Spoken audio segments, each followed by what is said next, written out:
नमस्कार मंडळी, आज आपण एक अतिशय शुभ आणि पवित्र विषय घेऊन आलो आहोत. श्रावण महिन्यात सत्यनारायण पूजा का केली जाते? तर श्रावण म्हणजे देवांचे व्रत, भक्ती आणि पूजेचा महिना.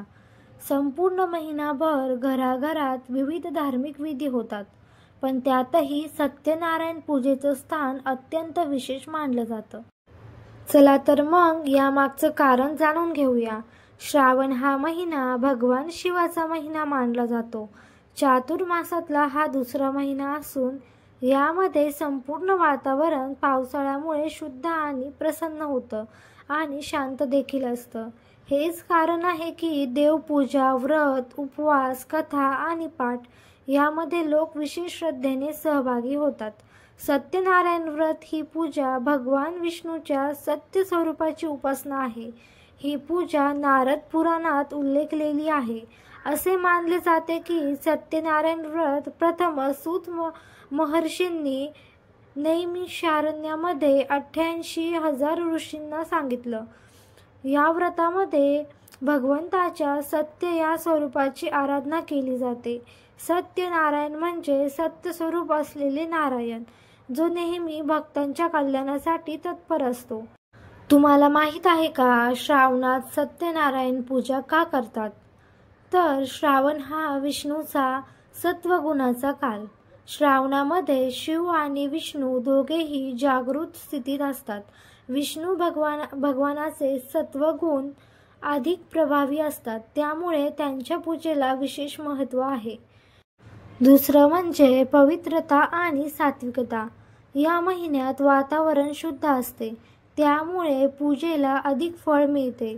सत्यनारायण पूजा सात्विक भावना, श्रद्धा आणि भक्तीने केली जाते.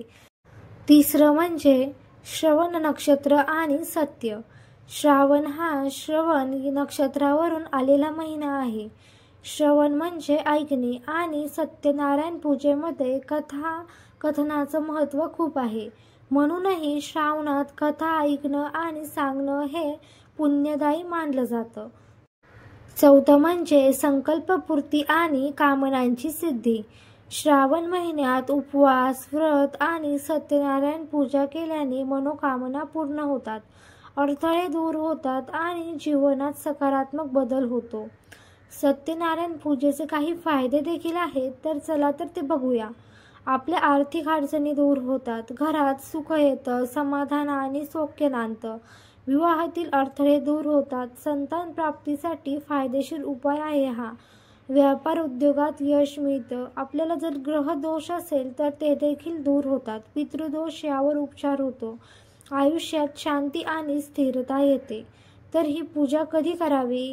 तर श्रावण महिन्यातील कोणताही दिवस शुभ असतो, विशेषतः श्रावण सोमवार, पौर्णिमा किंवा गुरुवार. सकाळी किंवा संध्याकाळी पूजा केली जाते. उपवास ठेवून पूजेला अधिक पुण्य प्राप्त होतं. तर सत्यनारायण पूजेचा संपूर्ण विधी बघूया. त्याची शुभ वेळ सकाळी 6 ते 11 वाजेपर्यंत आहे आणि संध्याकाळी 5 नंतर. तर वार कोणता शुभ असेल? तर कोणताही, पण श्रावण महिन्यात पौर्णिमा, गुरुवार शुभ कार्यानंतर विशेष. आणि त्याचं स्थळ आहे स्वच्छ व शांत जागा, शक्यतो घरातील पूजाघर. तर सत्यनारायण पूजेसाठी आवश्यक साहित्याची यादी बघूया. सत्यनारायण भगवानाचा फोटो किंवा प्रतिमा, पंचामृत, तेही दूध, दही, तूप, मध, साखर यांचे मिश्रित, तांदूळ, हरड्या, गुलाल, कुंकू, हळद, फुलं, फुलांची माळ, हार, सुपारी, नारळ, पान, खोबऱ्याची वाटी, प्रसादासाठी शिरा, पंचपात्र, आंघोळीसाठी पाणी, दूध, तूप, धूप, दीप, आरती, फळ, 5 प्रकारची कोणतीही फळे चालतील, पाट, चौरंग, आसन, नवीन वस्त्र, कथापुस्तिका, तेही 5 अध्याय असलेली, नैवेद्य म्हणजेच गोड पदार्थ, त्यामध्ये शिरा, केळे, दूध. पूजेसाठी संपूर्ण पद्धत स्टेप बाय स्टेप बघूया. जो भगवान विष्णूंना जो नैवेद्य दाखवतो त्यावर तुळशीचे पान नक्की ठेवा, कारण त्याशिवाय नैवेद्य हा अपूर्ण आहे. शुभ संकल्प घ्या. हातात पाणी, अक्षता, फुलं घेऊन उपचार करा. आज मी फलांकरिता, सुखशांतीकरिता, मनोकामना पूर्तीकरिता सत्यनारायण व्रत करीत आहे. गणपती पूजन करा. गणेश प्रतिमेला अक्षता फुलं वाहा. ओम गण गणपते नमः. ओम गण गणपते नमः म्हणत पूजा करा. विघ्ननाशक स्तोत्र अथवा संकटनाशक गणेश स्तोत्र म्हणावं. कलश स्थापन करा व त्याचं पूजन करा. कलशात पाणी भरून त्यावर नारळ ठेवा. 5 पानं लावा. पानं ही नागिनीचीच असली पाहिजे. कलशाभोवती स्वास्तिक काढा. ओम वरुणाय नमः. ओम वरुणाय नमः. ओम गंगेच यमुने. ओम गंगेच यमुने असा जप करा. फुलं तांदूळ अर्पण करा. सत्यनारायण स्वामींचं पूजन. प्रतिमा फोटो समोर ठेवून आंघोळ घाला. पंचामृत पाणी, हळद कुंकू, फुलं, हार अर्पण करा. धूप दीप दाखवा. प्रतिमेसमोर नैवेद्य ठेवा. नारळ वाहा आणि त्यानंतर सत्यनारायण व्रतकथा म्हणा. ही व्रतकथा 5 अध्यायांचे वाचन करा.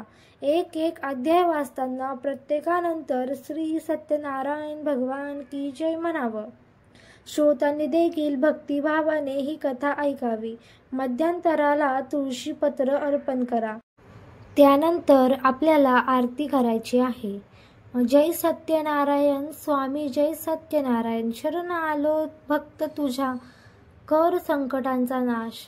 आरतीनंतर सर्व देवांची संक्षिप्त आरती करता येते. तर गणपतीची आरती, माता लक्ष्मीची आरती, विष्णूची आरती. त्यानंतर प्रसाद वाटप करायचं आहे. नैवेद्याचा प्रसाद शिरा भक्तांमध्ये वाटा. सर्वांनी दोन्ही हातांनी आदराने प्रसाद घ्यावा. काही जण उपवास करत असतील तर प्रसादात केळी दूधही घेऊ शकतात.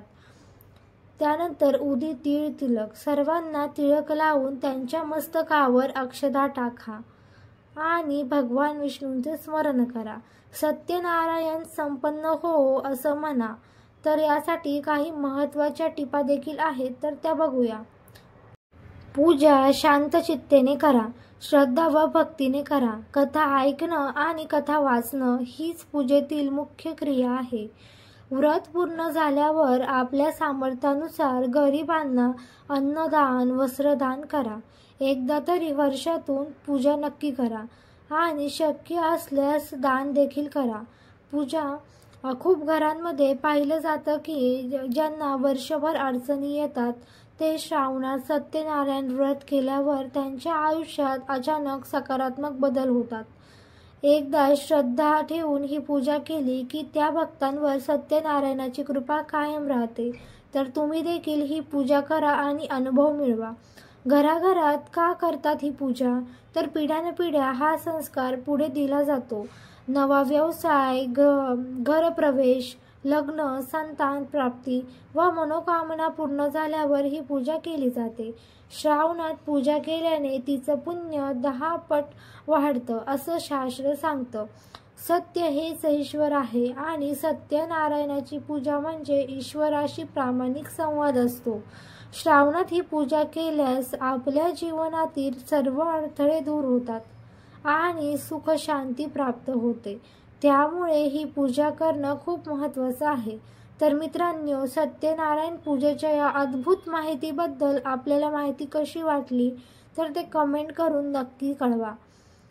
हा व्हिडिओ आवडला असेल तर लाईक करा, शेअर करा आणि सबस्क्राईब करायला विसरू नका. थँक्यू.